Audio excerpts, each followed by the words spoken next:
Coluna Pais e Filhos, com Ellen Cordeiro.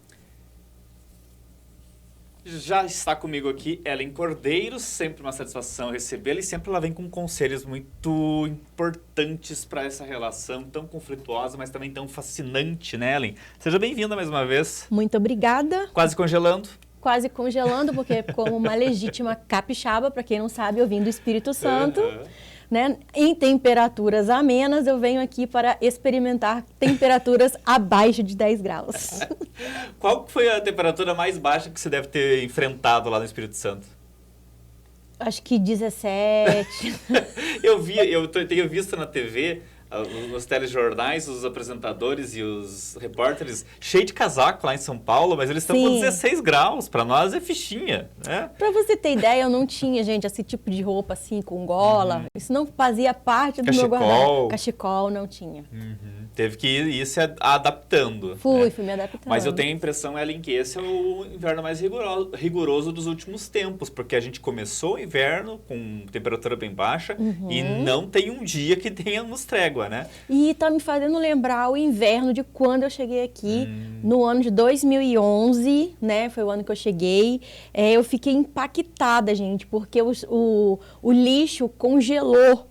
Nossa. Na lixeira, assim, quando eu fui olhar de manhã, que eu fui sair, falei, gente, eu coloquei a mão assim no saco plástico, nunca tinha vivido isso, e eu acho que esse ano vai imitar isso aí, tá? Tá mais ou menos assim. Você já teve a felicidade de sair cedo de carro e pensar, agora eu vou entrar no carro, vai estar quentinho, e ter todo o para-brisa congelado? Já tive, porque eu pegava cedo no trabalho, assim, tipo 7 horas da manhã, né, porque eu tava dando aula, então eu saía de São Mateus e ia para Uniguaçu, e aí eu falava, meu Deus, como que eu vou limpar esse para-brisa?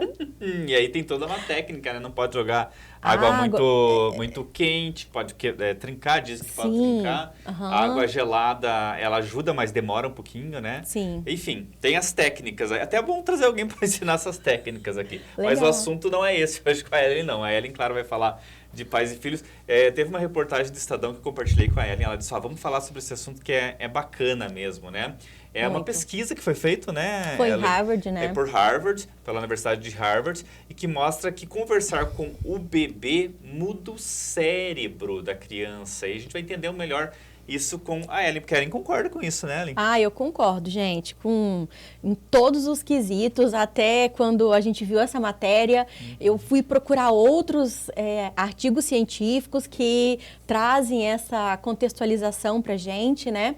Porque também não adianta a gente vir aqui falar coisa do achismo, né? Vamos trazer evidência científica, porque aí faz mais sentido, né, Ednei? Com certeza. E essa é uma pesquisa super séria, a universidade mais importante do mundo, né? Sim. Que fez e que mostra que quer dizer, como a Ellen disse, ela sempre achou isso a vida toda, mas aí quando você tem uma pesquisa que embasa isso, fica muito mais fácil de entender e até de explicar isso para as mamães, para os papais, né?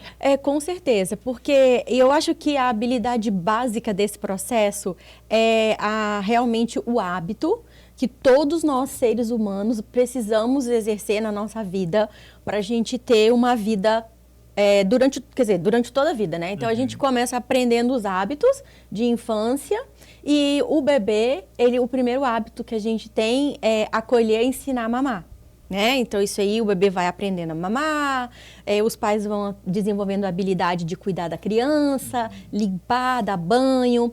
E aí, às vezes, a gente acha que o bebê, por ser um recém-nascido, que ainda não consegue entender o dialeto, o idioma onde ele nasceu, a gente acha que a criança não vai entender nada. Só que a criança, antes dela entender a linguística da onde ela nasceu, ela já compreende o som. Então, até estou falando aqui hoje mais gesticulada, porque é disso que nós vamos falar hoje. Quando a gente tem um bebê intraútero, ele já está lá treinando a ouvir bem. E eu não sei, pai, mãe, você que está nos escutando aqui agora, você, Ednei, você já teve a curiosidade de colocar o ouvido em cima da barriga de alguém? De mamães? Já assim, de ouvir, né, a criança? E assim, seu marido lá, você já colocou no abdômen dele? Não, até hoje não. Ele não gosta que mexa na barriga. Não? Então, se você ainda não teve, assim como o nosso colega Ednei aqui, você vai fazer este exercício. Você vai deitar o ouvido na barriga de alguém e você vai ver que aquele lugar é extremamente barulhento. Pode ter de tudo ali, né? De tudo. Vocês vão ouvir, gente, vocês vão se impressionar se vocês prestarem atenção. Porque os órgãos, gente, eles fazem barulho. Eles emitem som durante seu funcionamento. O coração... Então, a criança ouve uma sinfonia 9 meses ali. Exatamente. E o barulho do intestino e da barriga não é baixo. Porque você já viu uma pessoa com fome, você ouve a barriga dela roncar. Então, a criança já está educando o seu ouvido ali dentro com aqueles sons estranhos. E é por isso que a criança até 3 meses gosta muito de sons estranhos, chamados ruídos brancos. Isso tem até um filme, né? Ruído Branco. Sim. Que é interessante, tá na Netflix. Inclusive, eu tenho uma playlist no meu Spotify, Ellen Cordeiro, minha Spotify, tem lá ruídos brancos na minha Spotify. É um barulho, não é uma música, não é um barulho, é algo difícil de descrever, né? Chuva, tá? Cachoeira, mas a cachoeira deixa o bebê agitado, então não use cachoeira. Mas chuva, aí você pode ter a batida do coração, tum, tum, tum, tum, tum, tum. São barulhos assim. E aí a criança, ela para e fica olhando assim quando ela percebe esse som. E outra coisa super interessante é a voz das pessoas que convivem com essa gestante. Principalmente se você tiver o hábito de conversar com a barriga. Então, você vai chegar perto da barriga e você vai falar com aquele bebê. E, às vezes, você já vai chamar o bebê pelo nome. Então, João, aqui é o papai, nanana. Então, quando o João nascer, você vai pegar o João e você vai falar. Oi, João, aqui é o papai. E ele vai ficar olhando. Que ele vai fazer a conexão. Ele vai fazer a conexão. E eu tenho 2 exemplos muito práticos para deixar aí essa conversa real. Crianças em casa. Quem está gestando e tem criança de 3, 4, 5, até 6 anos, é uma idade que a criança fala muito alto. Ela grita, né? E aí, quando a mãe nasce o bebê, a mãe vai falar, meu Deus, essa criança vai gritar, não vai deixar o neném dormir. Você acredita que a criança está chorando? Quando chega um irmão gritão, a criança para. Por quê? Porque ela lembra dos gritos de dentro da barriga. Isso tem tudo a ver com uma coisa que eu já ouvi muita gente falar, até minha mãe falava assim, que a criança puxa muito, pega muito da gravidez. Então, por exemplo, se a mãe discutia muito com o pai, se a mãe foi, né, teve muito turbulenta, tudo isso influencia já a criança já começou errada, vamos dizer assim, né? A neurociência tem estudado cada vez mais o comportamento cerebral, desde o intraútero até antes da concepção ali, de toda a estrutura nutricional também, da família, emocional, na pré-concepção. Tá? Hoje os estudos estão muito avançados da pré-concepção. Imagina no período que aquela criança está crescendo dentro daquele útero, né? E desenvolvendo, estando pronto para a vida. E uma outra coisa muito interessante é que eu tive num congresso de pediatria o ano passado, de 2024, e um pediatra, ele trouxe um relato de experiência dele. Ele falou que na casa dele todo mundo era do metaleiro. Gostava de guitarra e bateria. Aí a esposa dele falou assim, eu não quero ter um bebê agitado. Então, nós só vamos escutar Mozart. Só piano clássico. E aí o pai, né, pediatra, falou, não, tudo bem. Você é soberana, vamos escutar.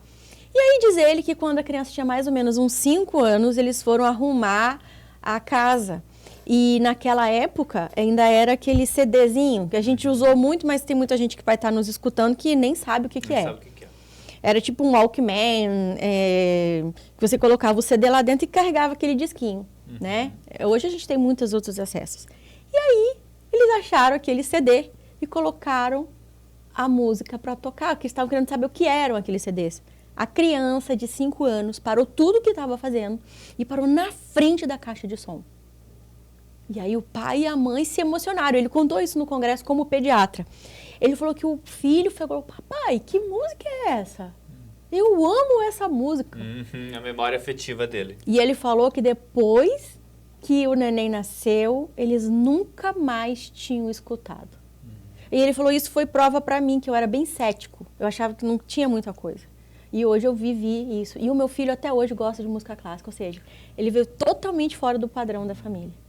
Uma coisa que é interessante disso que você fala, que você já falou outras vezes aqui, né? Que você não pode menosprezar a criança no sentido de achar que ela não entende as coisas. Às vezes ela entende. Ela entende. Mas agora a gente está falando que ela entende desde o útero, né? Desde o útero. Então, nasceu, você vai falar com o seu bebê.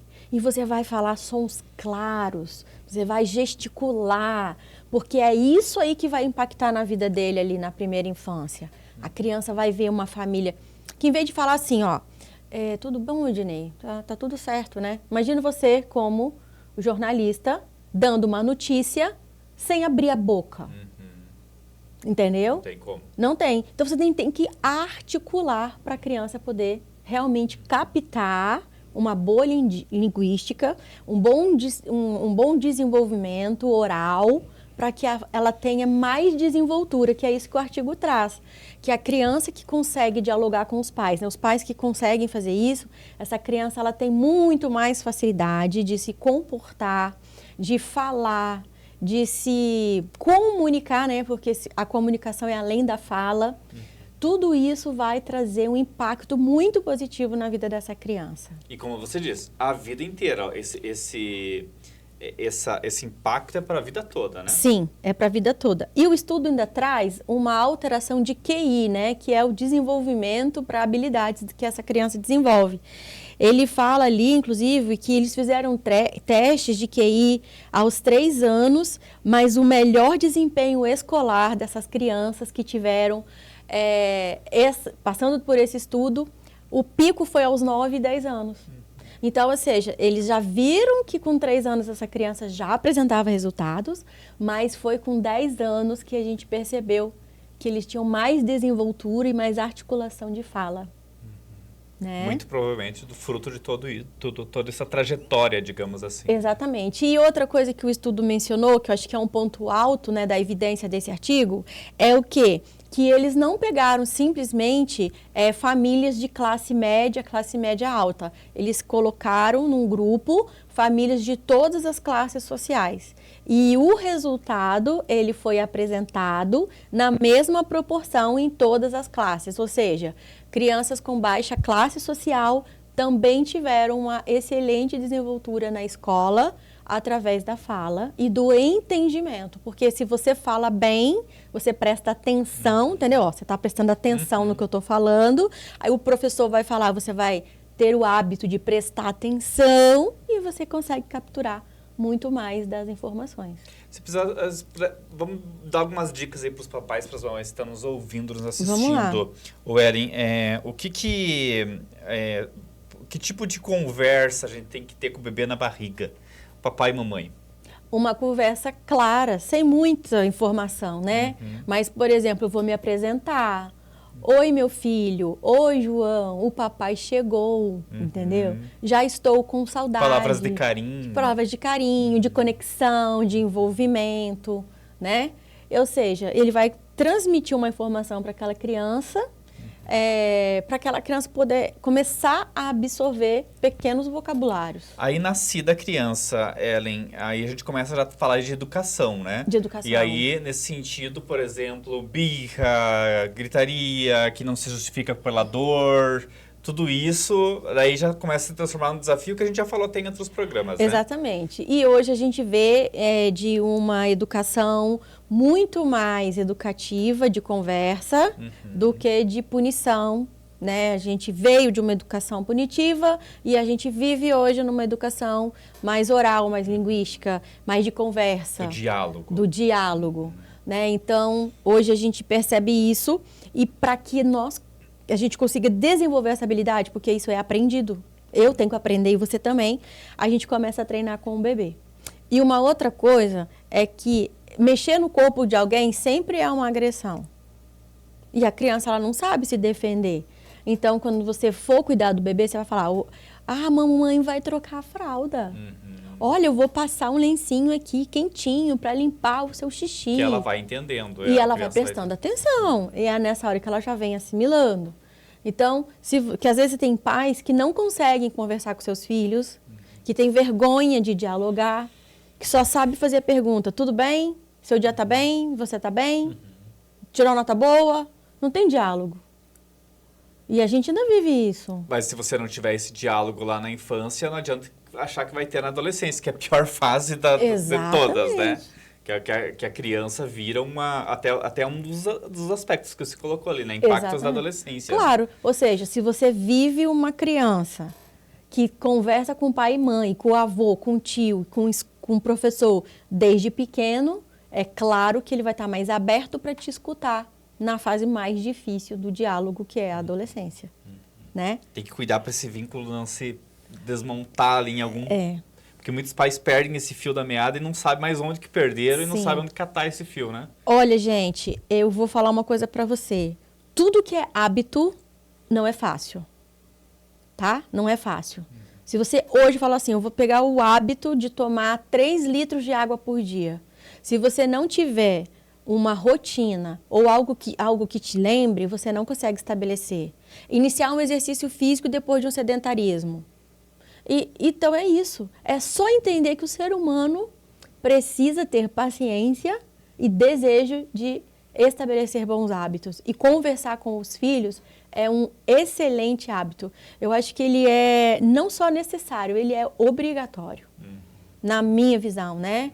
Para que você possa depois ter um adulto que te escute. Então, mas aí o bebê, Ellen, vamos falar ali, né? Claro, a partir do momento que ele começa ali a criar você percebe que ele tem ali uma inteligência, digamos assim, né? 6 meses, 1 ano, não sei exatamente qual que é o tempo. Acho que 6 meses, vamos colocar aí. Sim.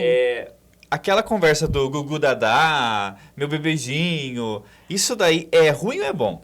Então, a gente não deve ficar minimizando todas as palavras e colocando tudo no diminutivo. Você quer uma aguinha? Você já comeu tudinho, né? Assim, nene. Não, a gente pode acolher, e o acolher não é fazer o diminutivo daquela palavra, mas é falar no tom suave. Acolher é falar, você já bebeu água hoje? Até dando uma certa responsabilidade para ela, Exato. Pra criança, né? Tipo, não precisa eu ficar dando água toda hora. Você pode pegar água ali no potinho e tal. Você quer água? Olha, aqui está a sua água. Entendeu? E não assim, você já tomou aguinha? Isso não ajuda. Deixa a criança bardosa. Bardosa. Eu tenho que falar assim, você já bebeu água? E aí, daqui a pouco, a criança está aprendendo a falar e ela vai imitar a sua voz. Outra coisa interessante é ler para a criança. Isso é interessante o que você falou, porque às vezes a criança começa a falar a palavra errada e foi o pai e a mãe que ensinaram, né? Falando trocando R por L e tal. Exatamente. Né? Entende? Então, assim, é aquilo, é o hábito que eu trago dentro de casa. E a criança vai fazendo aquilo. Porque se eu achar que toda vez que eu tenho que falar com uma criança, eu tenho que fazer aí ela vai viver assim. Aí ela vai, tudo que ela quiser, ou ela quiser chamar atenção, ou ela quiser um pouquinho mais de carinho, ela precisa fazer esse tipo de som. A famosa voz de ganja. A voz de ganja. A gente não precisa disso. A gente não ajuda essa criança, né? Hoje, né, com a internet, vocês já devem estar cansados de ver um monte de criança falando na internet, né? Até esqueci o nome daquele radialista agora que tem a filha dela, a Lulu. Eu sei da Lulu. Ela fala articulado desde bebê. O pai é radialista, a mãe é jornalista, esqueci o nome dela agora. E ela fala perfeitamente.